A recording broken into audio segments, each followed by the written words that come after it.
Listen up, my friends. What if I told you that you might be throwing away almost half of your gardening year without even realizing it? Most people think December is the time to put away the tools, close the garden gate, and wait for spring. But what they don't know could practically fill a warehouse with fresh vegetables. Here is the surprising truth. December is actually one of the best months to grow food in your garden. My name is Chandler, and you're watching GardenLife Studio. Today, I'm going to walk you through 20 powerful vegetables that can turn your winter garden into a year-round food engine. If you're new here, make sure you subscribe to GardenLife Studio right now and turn on notifications so you never miss our practical growing tips. And please share this video with anyone who still thinks winter gardening is impossible. Alright, let's dig in. Most gardeners have no idea why December is such an important month. But once you understand this, winter gardening starts to make sense. In December, the brutal summer heat is gone. Most insect pests disappear or slow down, and disease pressure drops way down. That harsh sun that burns your summer crops is no longer a problem. I garden on the southeastern coast of North Carolina in growing zone 8B. My winters are mild compared to many of you, but don't worry if you garden in a colder climate. Almost every vegetable I'm about to mention can be grown in places with far harsher winters. The main challenge in December is not the cold. These crops are tough. The real obstacle is weak sunlight. December has the shortest days of the year, fewer hours of light, and lower levels of ultraviolet rays. So you need plants that can handle short days and low light. That's exactly why I chose these 20 crops.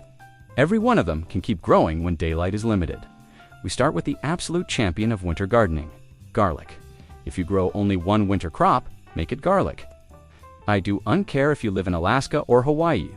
You can grow garlic as long as your soil is unfrozen solid. There are two main types. Hardneck garlic, great for colder regions, usually zones 3 through 8. Some very tough varieties can handle even more extreme cold. Softneck garlic is better for milder areas, usually zones 5 through 10, and sometimes even zone 11. If you live in a warm or tropical climate, put your bulbs in the refrigerator for about 4 to 6 weeks before planting. That cold period tricks the garlic into thinking winter already happened and helps it form proper bulbs. The best part, garlic is flexible. As long as you can still work your soil, you can plant it in December. It's an incredibly forgiving crop and my #1 recommendation every single winter. Next, we have bulbing onions and shallots. These are the first seeds I start every winter. They are extremely sensitive to day length. The amount of daylight they get triggers when they start to bulb, so timing really matters. You want them to be a decent size by late spring so they can form large bulbs as the days reach their maximum length. Here's the simple version of my system. Start onion and shallot seedlings in late December. Grow them indoors or in a protected space for about 6 to 8 weeks. Gradually harden them off so they get used to outdoor temperatures. Then transplant them outside when the worst winter cold is past. In my zone 8B garden, that's usually around the middle of February. Further north, that might be early to mid-March. If you remember only one thing, start your bulbing onions and shallots in December. That one decision makes the difference between big, beautiful bulbs and tiny, disappointing ones. Now, let's talk about leeks and bunching onions. These are totally different from bulbing onions. They don't form big bulbs at all. We grow them for their stalks and greens, which means day length doesn't matter as much. They are basically neutral and very cold hardy. Bunching onions can tolerate temperatures below 0 degrees Fahrenheit, and many varieties grow happily between about 0 and 10 degrees. Here, as how I use them, I start small trays of leeks and bunching onions every couple of months and plant them out regularly. That way, I have different ages of plants and something to harvest all year long. Bunching onions, the same as green onions or spring onions in the store are. Perfect for a cut and comb again system. Snip the tops, leave the base, and let them regrow. Next, we move to carrots and parsnips, some of the most cold-tolerant vegetables you can grow. These roots actually get sweeter in cold weather. The plants convert starches into sugars, which helps them survive freezing temperatures and gives you incredible flavor. Carrots and parsnips can usually handle temperatures around 0 to 10 degrees Fahrenheit and often survive even colder. Instead of sowing one giant bed at once, I plant short rows every month. That gives me a rolling harvest. In a single raised bed, I might have one row planted 2 months ago and nearly ready, one row a month behind, and a fresh row just emerging. Parsnips follow almost the same rules as carrots, so I grow them on the same schedule. If you have never eaten a carrot pulled from your own garden in winter, you are missing out. The sweetness is incredible. Now for one of the fastest crops, radishes. Many radish varieties mature in about 30 days or less. Some are ready in around 25 days. They handle short days and weak December sun very well. Plant radishes and beets at the same time, and you'll see the difference. While the beets are still getting established, the radishes are already bulbing up and almost ready to harvest. That speed is perfect for winter. Next up, mustard greens are one of my favorite cold season leafy crops. Their superpower is speed and regrowth. They grow faster than many other brassicas like collard greens and cabbage, and they bounce back quickly after harvest. I've cut entire patches for stew and watched them regrow even bigger than before. They're also very resistant to pests and diseases in winter.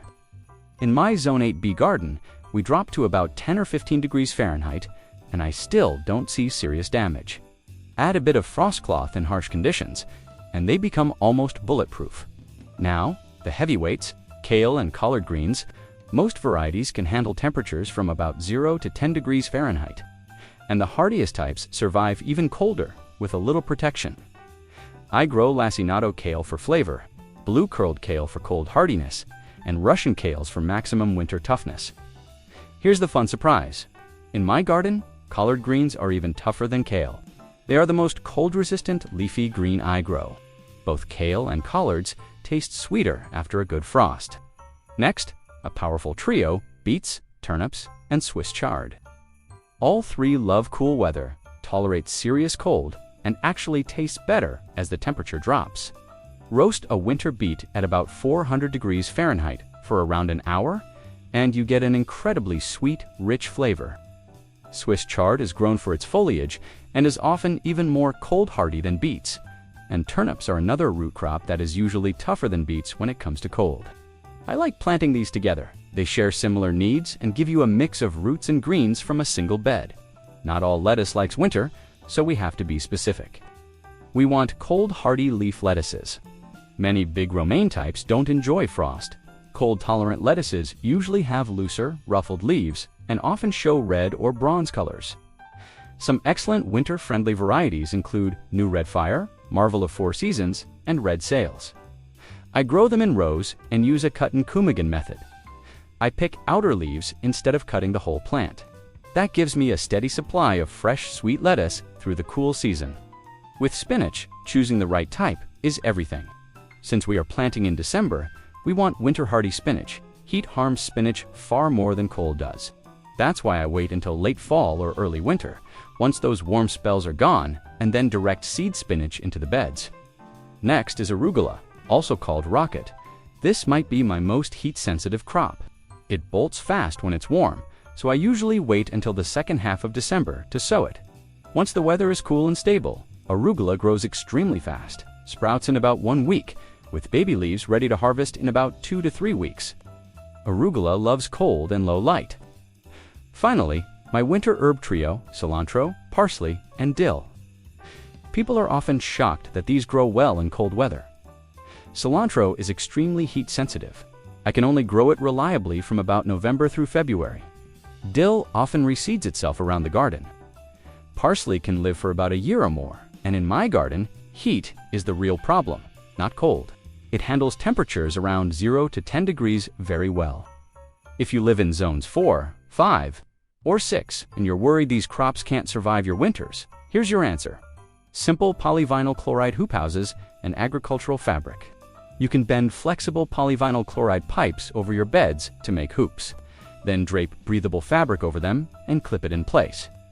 This setup keeps frost off the leaves, slightly raises the temperature, and still lets rain and air through.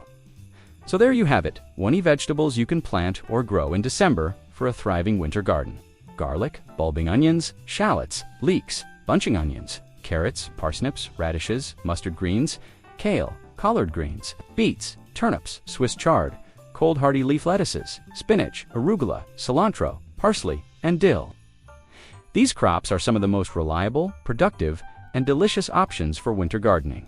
If this walkthrough opened your eyes to what's possible in December, please tap that like button and subscribe to GardenLife Studio right now. Make sure you ring the notification bell so you know whenever I release a new gardening video. And share this with anyone who still believes winter gardening cooey and be done. They need to see what is possible. Thank you so much for spending this time with me. I'm already imagining the winter harvests ahead.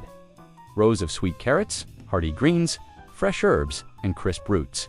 I can't wait to see you again in the next GardenLife Studio video. Until then, get out there, get your hands in the soil, and remember, the best time to plant was yesterday. The second best time is right now. Happy winter gardening, everyone!